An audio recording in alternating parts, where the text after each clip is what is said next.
Localizado na região sudeste, a mais rica e desenvolvida do país, o Rio de Janeiro tem importante vantagem em relação aos demais estados da região. Num círculo de 500 quilômetros de raio, traçado a partir da capital, estão concentrados 56% do PIB nacional. Isso faz do estado um candidato natural a ter a melhor plataforma logística do país. O que falta então para chegarmos lá? O Rio em Foco está começando agora.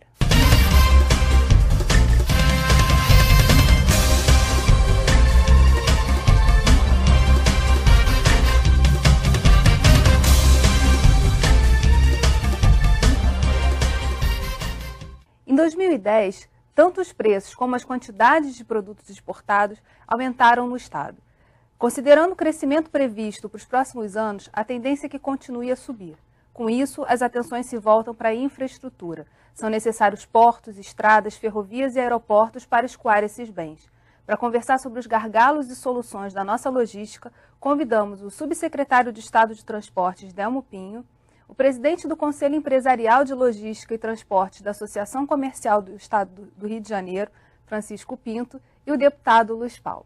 Nossa reportagem conversou com o diretor do Instituto Ilos, Paulo Fleury, e com o diretor da Fundação Dom Cabral, Paulo de Tarso Rezende, ambos especialistas em logística. Vamos ver o que eles disseram.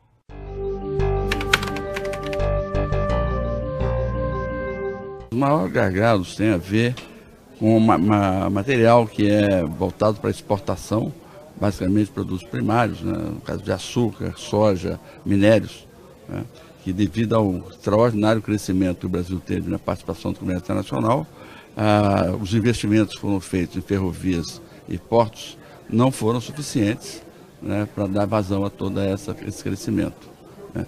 Isso, obviamente, acaba afetando as grandes cidades como São Paulo, onde você tem que passar pela cidade para chegar ao Porto de Santos, que geram também um tremendo gargalo aí no transporte urbano. Nós começamos pelas cidades, aeroporto, mobilidade urbana, principalmente a nossa oferta de linhas de metrô, e quando a gente chega no aeroporto, transporte passageiro, grande gargalo.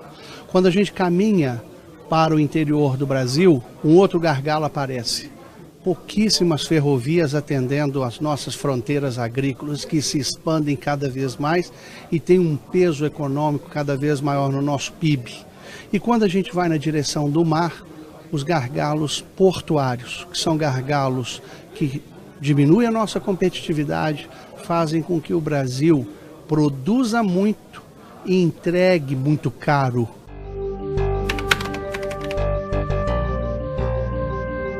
O problema todo é que, primeiro, os custos ficam muito maiores. Toda vez que um navio espera mais do que 24 horas, a gente cobra 40, 50 mil dólares por dia de espera. Segundo problema é que você cria uma dificuldade com os seus clientes lá fora. Você não consegue estabelecer prazos de entrega. Você imagina que há um mês atrás nós tínhamos 100 navios parados no Porto de Santos, cada um esperando de 30 a 35 dias em média. Então, você cria um conflito com o seu cliente no exterior, podendo perder mercado, inclusive.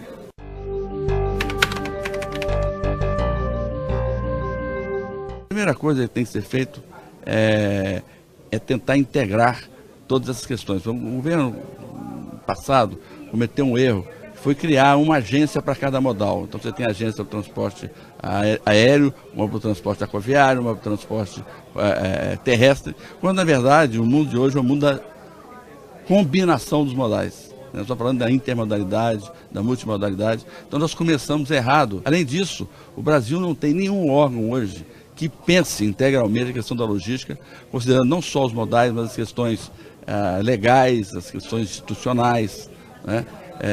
Então, questões de fiscalização. Nós não temos fiscalização que garanta, que, por exemplo, que um caminhão ande à velocidade correta, com peso correto, né? Nós temos problemas de cooperação entre as ferrovias. O concessionário da ferrovia não deixa o concessionário da outra ferrovia passar por suas linhas. Então existe uma série de problemas que não envolve dinheiro. Todo mundo quando fala em dinheiro, não envolve dinheiro, são legislações inteligentes que permitam acelerar o processo de desenvolvimento da logística e redução de gargalos. Planejamento, isso é a primeira coisa que nós devemos fazer. O Brasil não pode mais conviver com uma ideologia que geralmente está na agenda política de que quem fez no passado o que fez não serve, eu vou descontinuar obras. É preciso que nós tenhamos planejamento e que as obras tenham continuidade e participação da sociedade numa vigilância permanente sobre o que está sendo investido e a eficiência desse investimento. Bem, os especialistas colocaram algumas questões e a ideia, assim, nesse primeiro bloco é trazer para o contexto do estado do Rio de Janeiro. Quais são os nossos gargalos, os reflexos disso e as soluções para a gente pensar em logística, contextualizando um pouco essa necessidade da infraestrutura que a gente tem aí como desafio para os próximos anos. Eu acho que falta, na área de logística aqui no estado do Rio de Janeiro, planejamento e transparência. Planejamento, porque a nossa Secretaria de Planejamento, ela não planeja, ela faz planejamento orçamentário. O Estado está dividido em uma porção de caixinhas estanques, que se comunicam, às vezes, muito mal. Transportes está ligado com desenvolvimento econômico, que está ligado com a fazenda, que devia estar supervisionado pelo planejamento, que devia estar interagindo, né, com toda a sociedade e também com todo o processo produtivo do nosso Estado, né? Porque nós temos dois tipos de logística. A logística urbana, que vai muito mal, e a logística de transportes, de escoamento do processo produtivo fora do perímetro urbano, que aí existem grandes projetos, como, por exemplo, o Porto do Açu. Então, eu acho que essa questão de ter um planejamento integrado, né, do desenvolvimento do Estado, com todas as suas infraestruturas, e ligado, evidentemente, às questões das receitas e despesas, por causa dos investimentos e das contrapartidas, dos incentivos fiscais, e da total transparência dessas questões para a sociedade, eu acho que é a questão fundamental. E essa divisão que o senhor identifica no governo em si, também o Fleury trouxe para a questão dos modais. Ele fala da intermodalidade que precisava existir justamente para o desenvolvimento disso. Nessa área de portos, aeroportos, ferrovias, rodovias, também há essa divisão, nessa visão de desenvolvimento? Ele criticou ali a segmentação das agências. Da regulação, né? Eu acho difícil você regular portos, por exemplo, portos e aeroportos na mesma agência. A agenda de regulação é muito ampla. Essa cultura de regulação ela está sendo ainda formada, né? Já existe uma geração de pessoas que foi formada para atuar na regulação. Esse esforço começou no século passado, né? Na metade da década de 90. E, quer dizer, já lá se vão uns 15 anos que o Brasil está formando uma geração para atuar, são os especialistas em regulação. Então, eu tenho relações, por conta da minha atividade, eu tenho relações tanto na ANTAC quanto na ANAC. E eu percebo, assim, uma nova geração de burocratas bem formadas e que sabem efetivamente o que estão fazendo ali. Não é aquela imagem antiga, desgastada do funcionário público que vai lá, coloca o paletó nas costas da cadeira, enfim, que é uma coisa até bastante injusta com a maioria dos funcionários públicos, né? Uhum. Então, eu acho que nessa área houve avanços, sim. Poderia ter se avançado mais? Essa pergunta é a pergunta que a resposta vai ser sempre sim, sim. Poderia, entendeu? Mas houve avanços e negar esses avanços, eu acho que não é uma coisa que estimule o aperfeiçoamento dessas agências. Agora, quando se fala em investimento, se pensa muito em investimento em obras, em realizações, em coisas que dá para se inaugurar e que o povo enxerga mais. Mas eu me preocupo também com o investimento, por exemplo, quando se fala dos gargalos, a ineficiência dos portos e aeroportos, ela se dá por limitações da infraestrutura, evidentemente. Você tem que ter mais portos, os portos têm que ter mais berços, os portos têm que ter mais produtividade, a prancha operacional tem que ser melhor, os aeroportos têm que ser mais bem operados, tudo isso é verdade. Agora, os órgãos intervenientes do governo, no sistema portuário e no sistema aeroportuário, Polícia Federal, Receita Federal, Anvisa e Vigiagro tem que funcionar melhor. Para eles funcionarem melhor, eles precisam ser melhor capacitados. Isso requer investimento em formação e em multiplicação dessas equipes. Um grande problema, grande parte dos problemas que existem no Galeão, de demora no atendimento às pessoas, é pelas limitações dos órgãos intervenientes em atender efeito em essas cadeia, demandas. né? E isso parece que o problema é do aeroporto. Não, num aeroporto muito melhor, o problema seria praticamente o mesmo. Como é que a Secretaria de Transportes tem visto essa questão da logística? Nós temos dado um foco muito grande nas questões do custo Brasil no que diz respeito ao Rio de Janeiro, visando o que na logística? A redução do custo logístico. Quem conseguir se diferenciar nisso vai ser o grande corredor de comércio internacional do país e mesmo da logística nacional, né? Tomando como exemplo um trabalho que nós fizemos, que estamos fazendo já há alguns anos, que se chama, é um projeto chamado Porto do Rio Século XXI, é mais ou menos o que o Francisco Pinto falou, tem muito a ver, né? Fizemos esse estudo foi patrocinado pelos operadores portuários, pelos arrendatários do porto e foi coordenado pela Secretaria de Transportes em conjunto com a Companhia Docas e com a Prefeitura. Qual era o grande problema do Porto do Rio e da maioria dos portos no Brasil? Acesso. O problema do porto não estava exatamente no porto. Os terminais que operam lá são terminais bastante modernos com taxas de produtividade boas. Só que a chegada e a saída da carga se dá de uma maneira ineficiente. Então nós constatamos, fazendo esse estudo, que o problema estava nos acessos marítimos, ferroviários e rodoviários, ou seja, em todos os acessos, né? Conhecendo essa questão, nós fomos fazer um detalhamento desses estudos e chegamos aos projetos, alguns básicos e projetos executivos de engenharia. Isso permitiu, de uma forma nova, não é, que a comunidade do Rio de Janeiro, a comunidade empresarial e os governos do Estado e da Prefeitura fornecessem ao governo federal, à Secretaria de Portos, né, os projetos completos e as licenças para que se fizessem as dragagens. E aí o governo federal conseguiu fazer essas dragagens e hoje nós vamos ter, até o final do ano, o Porto do Rio, por exemplo, na área dos terminais de contêiner, 15,5 metros de profundidade, que é uma profundidade excelente. No próximo bloco vamos falar sobre a relação entre logística e competitividade das empresas. A gente volta já. Rio em Foco aqui, política e economia caminham juntas.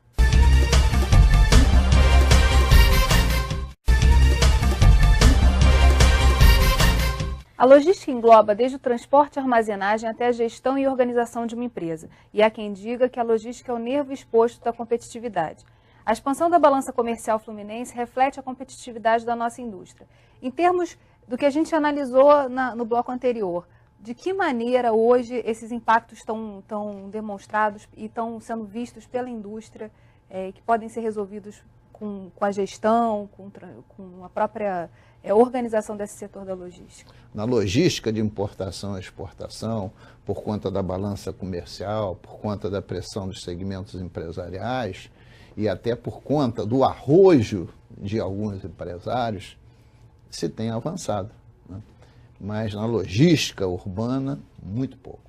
Mas aí focando, assim, é importante também essa questão da logística urbana, da mobilidade, mas assim, em termos de logística de transportes para o desenvolvimento, a gente falar um pouco mais dos modais ferroviários, dessa integração e da necessidade, por exemplo, o arco metropolitano é uma das soluções que está sendo construída. De que maneira ele, por exemplo, impacta nesse desenvolvimento e na resolução desses gargalos para a indústria? Porque também é importante falar desse... Mas não tem dúvida. Acho que a gente faria 2 a 3 programas, né? Mas não tem dúvida que o arco rodoviário tem uma importância estratégica para a logística de transporte, principalmente para o transporte de carga, porque ele integra diversas BRs e o porto de Sepetiba, ou Itaguaí, como qualquer um queira, né?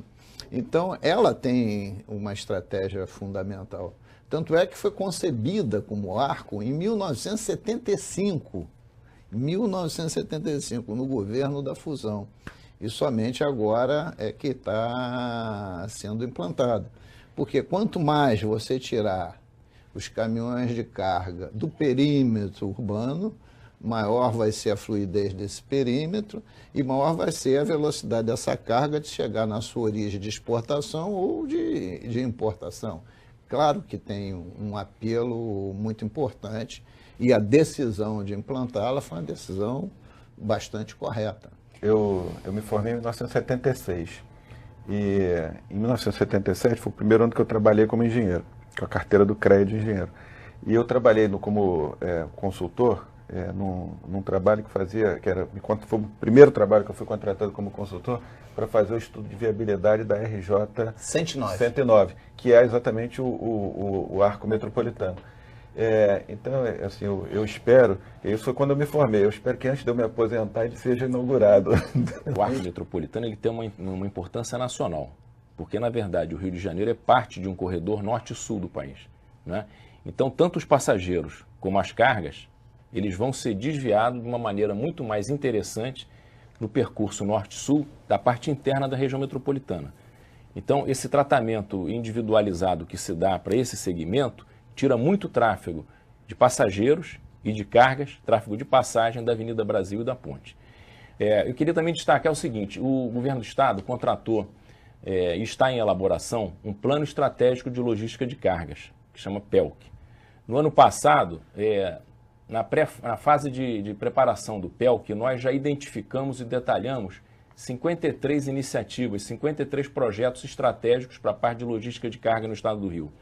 E nós conseguimos colocar todos esses projetos no Plano Nacional de Logística de Transporte, o PNLT, né?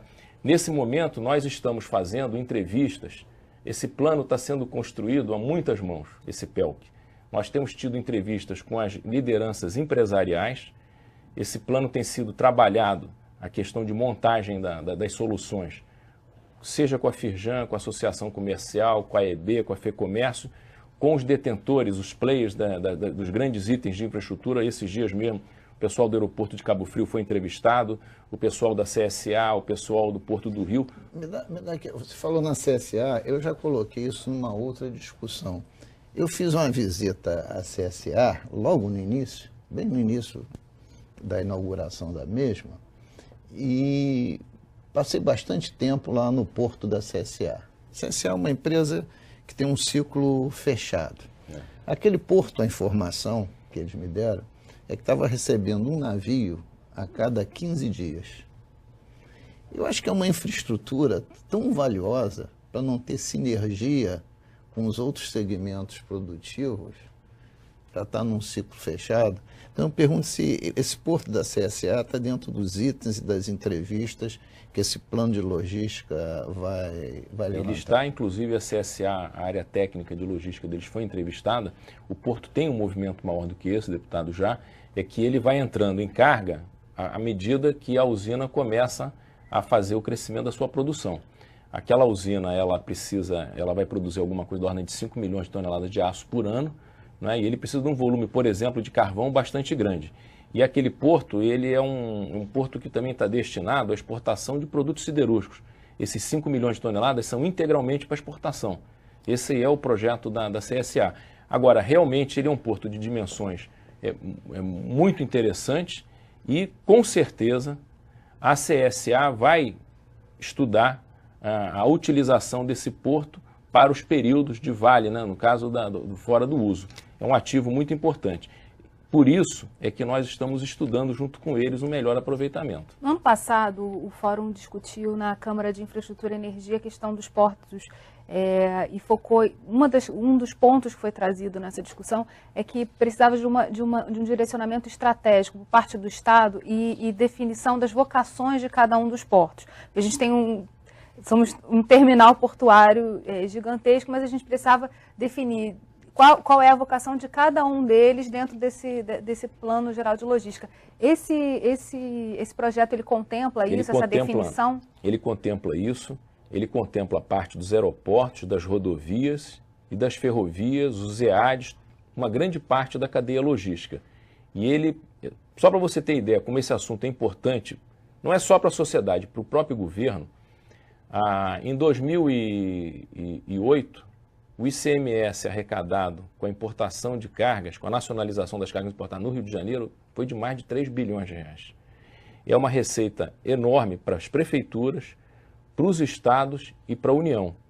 E o que nós temos que fazer é realmente conseguir reduzir o custo logístico com eficiência no Rio de Janeiro e no Brasil, porque isso aí vai promover uma melhoria da condição de comercialização. E nessa questão do aeroporto de Cabo Frio, como tem sido essa relação com o porto ali da região? O aeroporto de Cabo Frio e o Porto do Forno, eles ficam muito próximos, né? Aproximadamente 8 quilômetros de distância por rodovia. Tem um caminho que o veículo tem que fazer. Se fosse em linha reta, era um pouco menos. Rodovia de ótima qualidade, quer dizer, e uma comunicação fácil entre os dois elementos, né? Então, eles constituem uma plataforma logística análoga à plataforma logística que existe em Macaé, com um pequeno porto e o aeroporto operado lá pela Infraero. Só que no caso lá da região de Cabo Frio e Arraial do Cabo, tanto o porto quanto o aeroporto, eles são melhores do que os seus correspondentes lá em Macaé. Então, ali existe uma extraordinária oportunidade de, com essa plataforma logística, você reproduzir um desenvolvimento que aconteceu em Macaé, só que de maneira mais ordenada, né? Como dizia lá o Roberto Campos, já tem muitos erros novos para serem cometidos para a gente ficar repetindo os mesmos. Então, olhando o que aconteceu em Macaé, se pode promover o desenvolvimento daquela região, gerando emprego e renda e perenizando investimentos lá que possam sobreviver até o ciclo do petróleo, com o desenvolvimento de um condomínio logístico na área que fica entre o porto e o aeroporto. Esse condomínio logístico ele começa sendo viabilizado, sendo potencializado pela força da indústria do petróleo, mas ele tem condições de abrigar atividades da indústria aeronáutica, eletroeletrônica, farmacêutica, etc., que darão a essa região condições de ter um desenvolvimento econômico sustentável que sobreviva à força da economia, da prosperidade trazida pela indústria do petróleo. Quer dizer, todo mundo sabe que daqui a 50 anos, mais ou menos, ou o petróleo vai acabar, ou ele vai deixar de ser tão importante como ele é, porque vai ser substituído por outras fontes de energia. Então, é preciso preparar o estado do Rio de Janeiro e aquela região que está muito dependente hoje da prosperidade trazida pelo petróleo para sobreviver a isso. O secretário Júlio Bueno, né, ele desenvolveu um plano estratégico de desenvolvimento para o Norte Fluminense. Eu ainda não o conheço. Né, seguramente vai ser nós vamos ter uma apresentação aqui no fórum, um grande debate sobre ele. Para partir da metodologia, ele servir de paradigma para outras regiões do Estado. Se tem um plano diretor em torno do anel rodoviário, se tem um plano diretor sendo estudado no Comperj, mas não tem a peça fundamental, que é a lei aprovada por essa casa, um plano diretor da região metropolitana que integre todos esses planos e possa definir o uso do solo, para não acontecer o exemplo de Macaé, que são as favelizações. Né? Então está faltando aquela coisa do planejamento, é juntar todos esses estudos, todas essas questões levantadas e integrar. Os planos de integração regionais, de desenvolvimento regionais, pode ser esse caminho que o Júlio Bueno está traçando no interior. Agora precisa também para a região metropolitana. A gente vai conversar sobre isso no próximo bloco. Rio em Foco, aqui política e economia caminham juntas.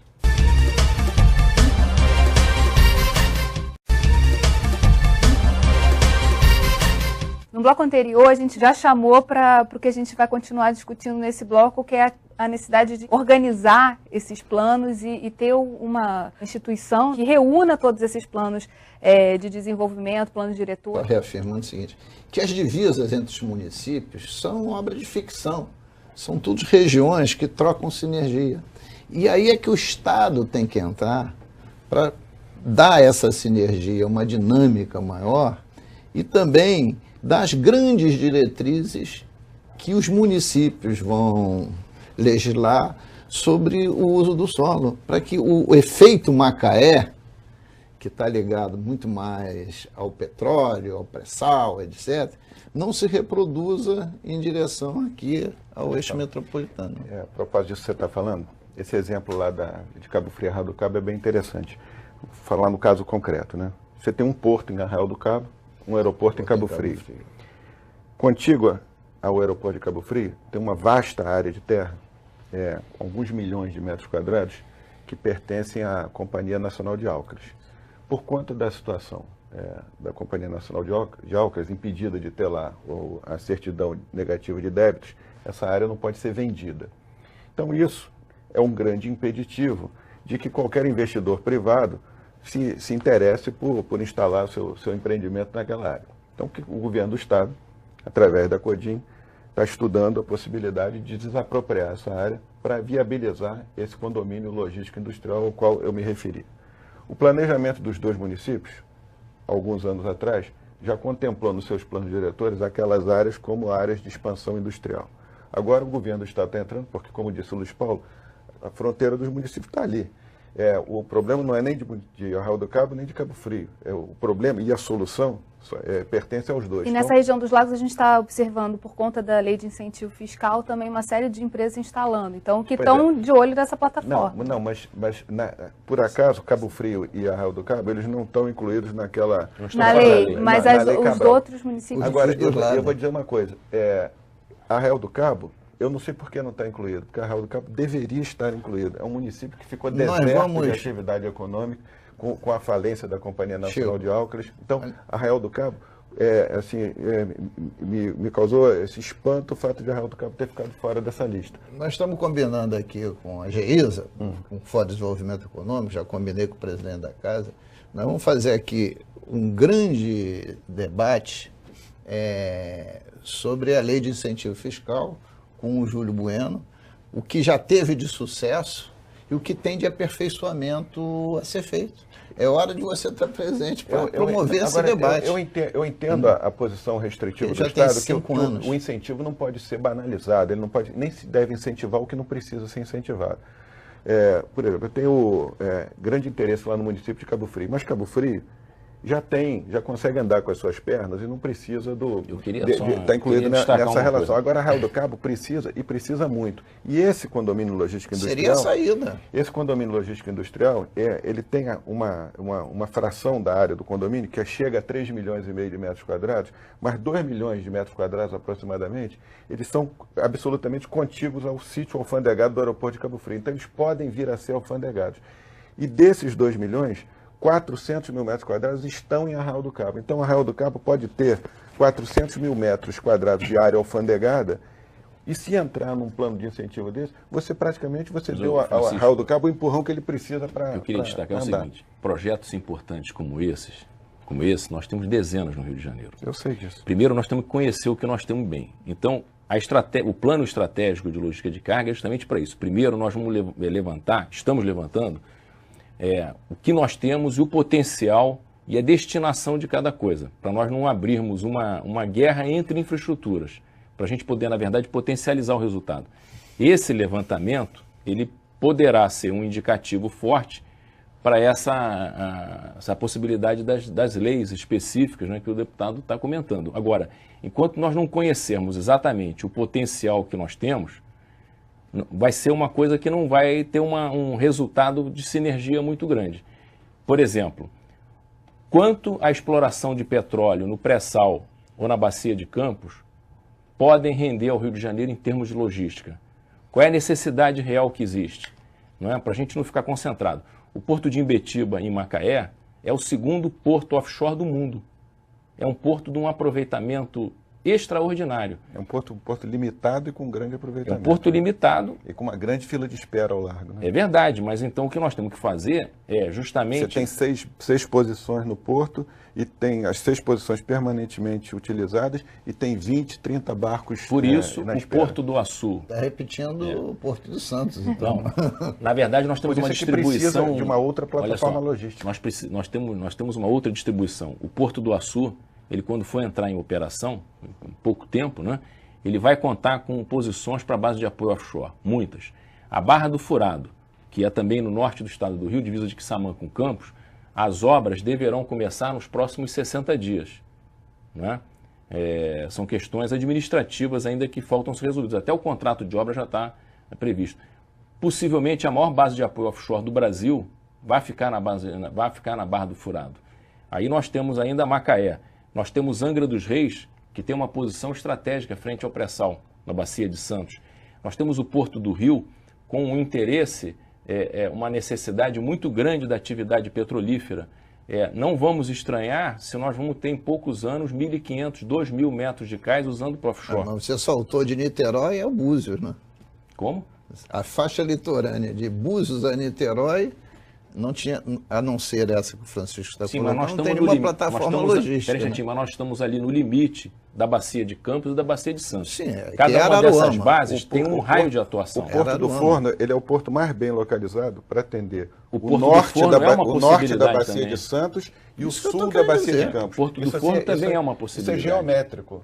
Isso não é assim, eu não estou cogitando isso assim abstratamente, mas isso é geométrico. Você pega lá médias distâncias, entendeu? Você vê onde estão localizadas as reservas do norte da Bacia de Santos e do sul da Bacia de Campos. O melhor ponto de apoio logístico marítimo é o Porto do Forno.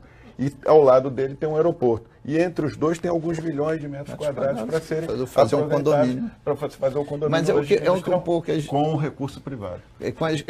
Aquela questão que a Geisa colocou.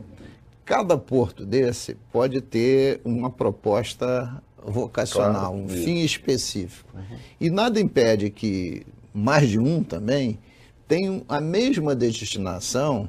Até porque eles se complementam.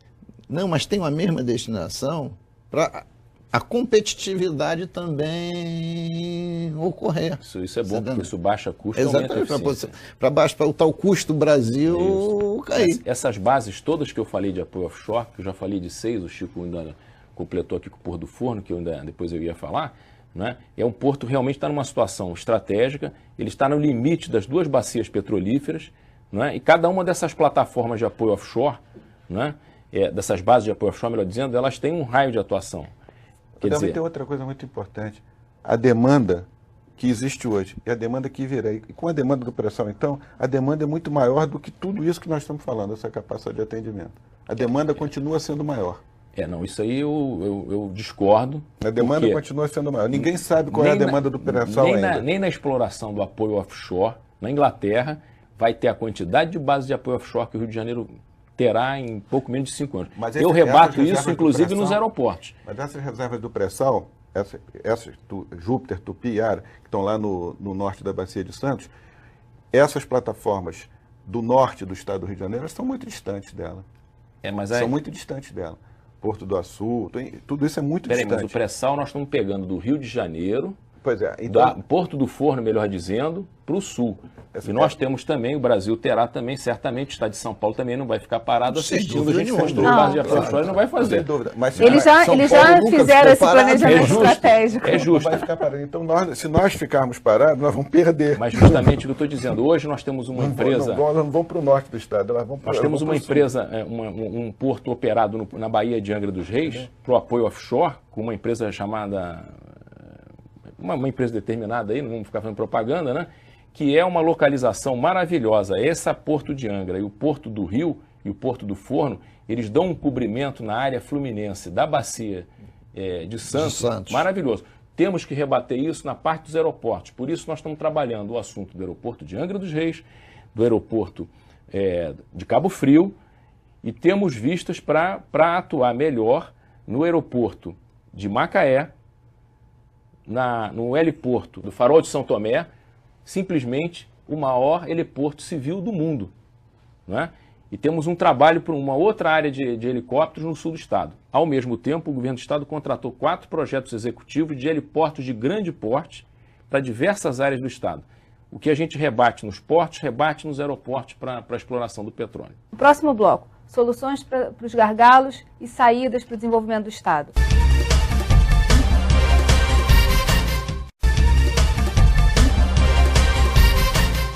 Como fazer com que estradas, portos, aeroportos e ferrovias tragam desenvolvimento para o estado? A gente já está no último bloco, então a ideia é organizar um pouco de todas essas informações que a gente trouxe para o programa.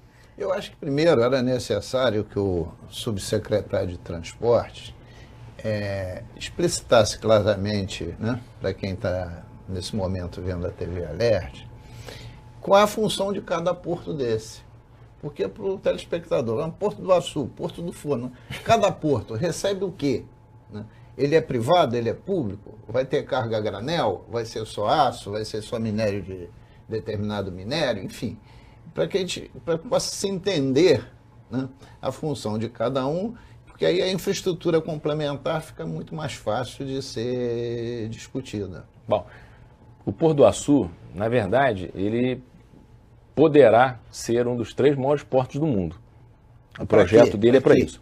Esse porto ele tem uma plataforma licenciada para implantação de empreendimentos logísticos e industriais com 90 km² de área. Então é uma mega plataforma. Esse porto inicialmente ele foi concebido para operação com granel mineral, exportação de minério de ferro, para exportação de granéis líquidos e importação de granéis líquidos, movimentação, inclusive podendo, certamente no futuro a bacia de Campos vai se servir do Porto do Açu, né? E a implantação de uma base de apoio offshore grande. Isso é o protocolo que foi assinado e vem sendo regiamente cumprido. Se ele é exportador de minério, vai atender a demanda de Minas Gerais. Também. Principalmente. Mas a verdade... Nós não somos produtor de minério. Granel líquido quer dizer que toda a produção petrolífera pode ter aí... E a mesma parte de álcool. Uma base também... O etanol. O etanol. E a terceira função... Apoio offshore. Apoio offshore, isto é, tudo aquilo que for operado em... Apoio offshore pela localização mais... Que está na área do pré-sal, tem ali um Essa ponto é a parte de apoio inicial, esse porto... importante. Mas Só pela pra localização clarear. dele, o apoio Esse offshore porto já- mais voltado para o norte da Bacia de Campos, né? Mas olha só, esse porto, na verdade, ele veio crescendo o projeto ao longo do tempo. Então nós já sabemos que Um porto privado. ele é um porto privado de uso misto. Ele vai operar com produtos que vão ser produzidos na plataforma industrial do Açu. Nós temos a perspectiva forte de ter 2 mega siderúrgicas de 5 milhões de toneladas em poucos anos operando no Açu. Então esse porto vai operar também com a exportação e com a cabotagem de produto siderúrgico, né, em grande quantidade, e uma série de outros empreendimentos que estão previstos na plataforma do porto. Tem um porto um pouco mais abaixo, não é bem um porto, é o complexo da Barra do Furado. O complexo da Barra do Furado fica na divisa de Samã e Campos, e nele estão previstas, já existem protocolos assinados para a implantação de uma mega base de apoio offshore, de uma mega base de distribuição de produtos petrolíferos e 2 estaleiros, né? Isso ajuda a movimentar essa logística da região. Nesse conjunto de iniciativas, junto com o Comperj, que esse assunto da logística ele é um assunto gigantesco, né? Então, o Rio de Janeiro hoje tem grandes âncoras industriais e logísticas. Você falou uma palavra mágica aí, Comperj. O Bueno. Comperj muda o processo produtivo dele todos os dias. O que o Comperj vai fazer no momento histórico que nós estamos vendo agora? Porque ele começou para produzir plástico. Agora já está se falando que vai ser somente uma refinaria e que vai se duplicar a refinaria. Porque se tem uma infra, tem que saber que produto. Né? Porque se não vai mais produzir plástico, o desenvolvimento de Itaboraí, São Gonçalo, que podia ter todas umas indústrias de brinquedos, etc., em torno dele, deixa de existir. Quer dizer, um retrocesso. Mas, deputado, ele vai produzir plástico. Isso é só combustível. A Petrobras fez um... Então, quero que você dê essa notícia em primeira mão, porque a notícia que a gente tem é que acabou o plástico no Comperj. A notícia que nós temos é a seguinte, que o Comperj, na verdade, ele quase que dobrou de tamanho. O que a Petrobras fez foi atendendo um momento específico da economia do país, onde a importação de combustíveis aumentou bastante, porque nós estamos hoje produzindo 3,5 milhões de veículos por ano no Brasil, é o 5º maior produtor do mundo. Isso provocou uma explosão no consumo de combustíveis e a Petrobras, na verdade, ela refaseou o investimento. O que é mais urgente nesse momento, aparentemente, né, é a produção de combustíveis. Aquele site já é um site que é licenciado para a implantação dessas refinarias, né? Então a Petrobras alocou um investimento enorme agora e faseou um pouquinho a implantação da planta petroquímica para plásticos. O resultado é que em poucos anos, nós que tínhamos uma mega petroquímica, vamos ter 2, no mesmo site. Eu só deixei de falar nos outros portos, porque eu queria fazer um destaque num link logístico poderosíssimo que está em fase de projeto, já tem uma abordagem excelente junto à Agência Reguladora Federal, NTT, que é uma ferrovia de carga de bitola larga, que vai conectar a região metropolitana do Rio de Janeiro, no São Bento, Ambaí, com a linha Rio, São Paulo, Belo Horizonte, de bitola larga. Super importante. Né? A melhor linha de carga do Brasil. Mas eu não consegui posicionar com o Comperge, a linha ela vai São Bento, Ambaí, Comperge, passa em Rio Bonito, passa em Macaé, vai a Campos e chega ao Porto do Açu. É a primeira etapa da ferrovia transcontinental brasileira, que depois inflete à esquerda e vai em direção a Minas e ao Centro-Oeste e até o Peru. Esse link ferroviário, ele é muito bom porque ele vai ligar o Porto do Açu e o norte do Rio de Janeiro em bitola larga ao Rio de Janeiro, a Belo Horizonte e a São Paulo. Só para os leigos, o que significa bitola larga? É que o Brasil resolveu unificar as novas ferrovias daqui para frente. Está previsto no Plano Nacional de Viação, na revisão de 2008. Porque se não tiver tudo na mesma bitola, não dá. tem As integração. ferrovias assim não conversam. Então nós vamos conseguir ter uma partida de um trem, por exemplo, levando aço. É mais caro implantar uma bitola larga do que uma bitola estreita. Mas é mais produtivo. Porque você alarga mais. Alargou mais. É mais produtivo e é a definição. A norte-sul do Brasil, ela é assim, todo o desenvolvimento futuro do sistema é isso. Então, a nossa ferrovia vai permitir, por exemplo, pegar produtos que serão fabricados na região do norte do estado do Rio e levar diretamente aos 3 maiores mercados consumidores do Brasil, com um custo de transporte muito interessante. Voltando aos portos. Isso é um dado concreto, né? Porque você está falando em mercadoria, porque a ferrovia, ligando o norte à região metropolitana, ela pode transportar qualquer coisa. Pessoas, inclusive. Pessoas, mas do seu ponto de vista da mercadoria, pode servir para ter aqui na região metropolitana, próxima dela, uma plataforma logística. Ela vai necessitar. Para fazer a distribuição desses produtos na região metropolitana. Por isso, em conjunto com o Ministério dos Transportes, a Secretaria Nacional de Planejamento de Logística de Transportes Federal... Primeira notícia que a região metropolitana está envolvida. Então, nós estamos estudando uma localização para ter esse grande terminal rodoferroviário, né, intermodal, na borda, o mais próximo possível da região entre o arco metropolitano e essa ferrovia no trecho do São Bento Ambaí. Esse negócio vai permitir que as cargas... Ambaí está situado em que município? Ambaí é Nova Iguaçu. Nova Iguaçu. E São Bento é ali perto da refinaria Duque de Caxias. É uma ferrovia que existia até 10 anos atrás, mais ou menos, e que, lamentavelmente, ela se perdeu. O futuro do Porto do Rio, o futuro do Porto do Forno e o futuro do Porto de Angra dos Reis, como já é o de Niterói, estão intimamente relacionados ao desenvolvimento da exploração e pesquisa do petróleo no estado do Rio. O Rio de Janeiro é uma Arábia Saudita do petróleo na América do Sul, né? Então nós temos que ter a melhor infraestrutura possível para poder atender a essa operação da Petrobras e das outras empresas, né? Para poder fazer uma forte geração de empregos no Rio de Janeiro e reduzindo sempre o custo logístico. Eu não tenho dúvidas que o Rio de Janeiro, em 2 ou em 3 anos, será uma das melhores áreas de infraestrutura de apoio offshore no mundo para apoio à exploração de petróleo. Você pulou o Porto de Itaguaí propositadamente? A região da Baía de Sepetiba tem uma área extremamente bem localizada, que é de propriedade da Petrobras, aonde ela tem um projeto muito forte para a implantação de uma área de apoio para a exploração de petróleo na Bacia de Santos.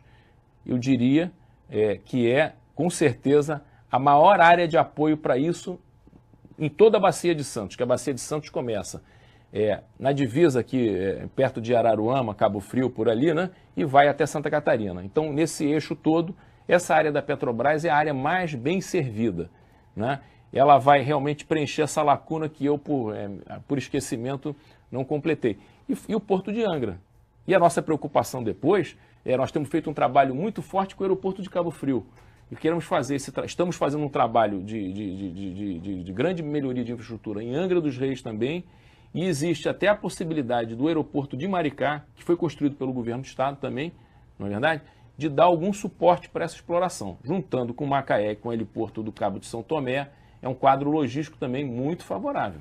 É um tema super... Deixa eu só colocar uma coisinha. Olha só, a lógica está perfeita.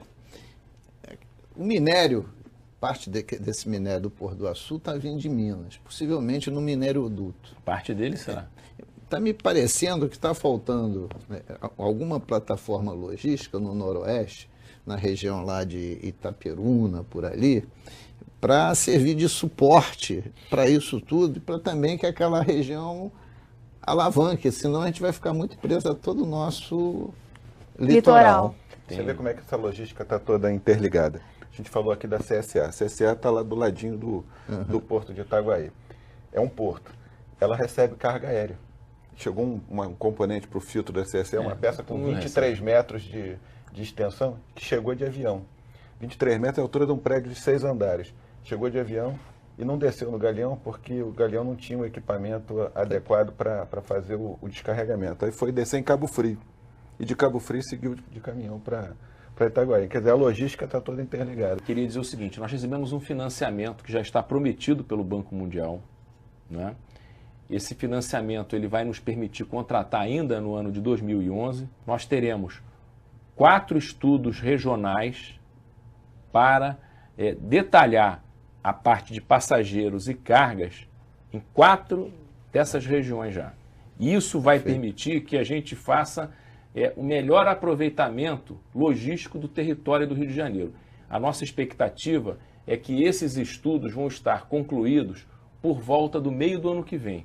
Esses 4 junto com o nosso plano estratégico de cargas. E até lá a gente vai ter que fazer mais alguns programas para falar, para detalhar, porque o assunto é vasto, a gente deu uma aula de geografia, falou de todo o estado do Rio de Janeiro. Infelizmente chegamos ao fim. Eu queria agradecer deputado Luiz Paulo, Francisco Pinto, Delmo e a você que acompanhou a gente até agora. O Rio em Foco é um programa do Fórum Permanente de Desenvolvimento Estratégico do Estado. Para acompanhar os nossos debates, acesse a nossa página na internet ou as nossas redes sociais. Você também pode assistir esse programa no site www.rioemfoco.rj.gov.br e pelo www.tvalerj.tv. TV Alerj, o canal do povo fluminense. Até a próxima.